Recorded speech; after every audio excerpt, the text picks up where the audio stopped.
नमस्कार दोस्तों, मेरा नाम अभिषेक है और मैं अपने YouTube चैनल पे आप लोगों का स्वागत करता हूँ।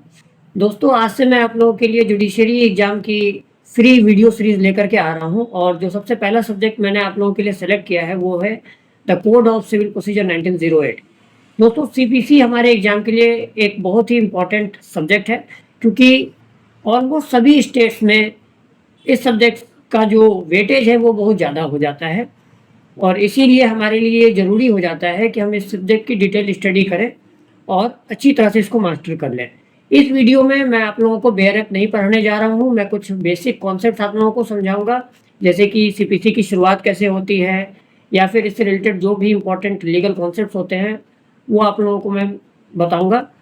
तो आइए बिना टाइम वेस्ट किए अपने इस वीडियो को शुरू करते हैं।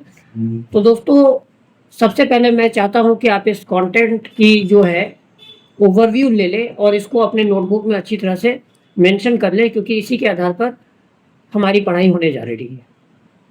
तो चलिए पहले टॉपिक को शुरू करते हैं। सबसे पहला टॉपिक जो हमारा है वो है historical background of rights and the emergence of civil law, यानी कि सीपीसी की शुरुआत कहाँ से होती है। दोस्तों, हम किसी भी लॉ की बात कर लें, चाहे वो सिविल लॉ हो या क्रिमिनल लॉ हो, जो सबसे इम्पोर्टेंट कॉन्सेप्ट होता है जिनसे ये सभी लॉ बन करके आते हैं वो है राइट्स।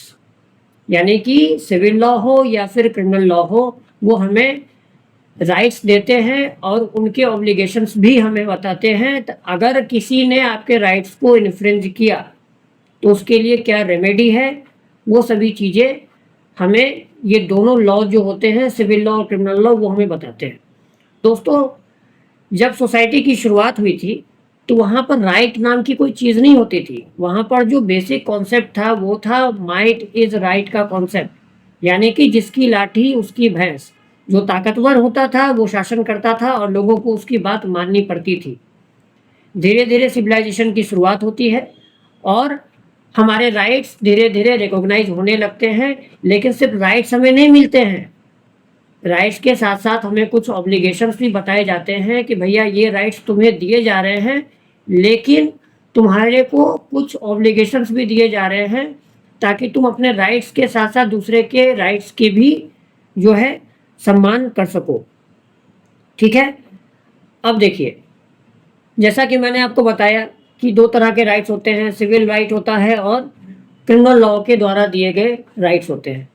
तो इन दोनों में डिफरेंस क्या होता है? देखिए, अगर मोटा मोटा अगर हम समझने की कोशिश करें तो जो सिविल राइट है उसमें इन्फ्रिंजमेंट ऑफ सिविल राइट होता है और इसमें जो हमें डैमेजेस मिलते हैं, यानी कि जो हमें रिलीफ मिलता है, वो कंपनसेशन या रेस्टिट्यूशन इन इंटीग्रम के रूप में मिलता है।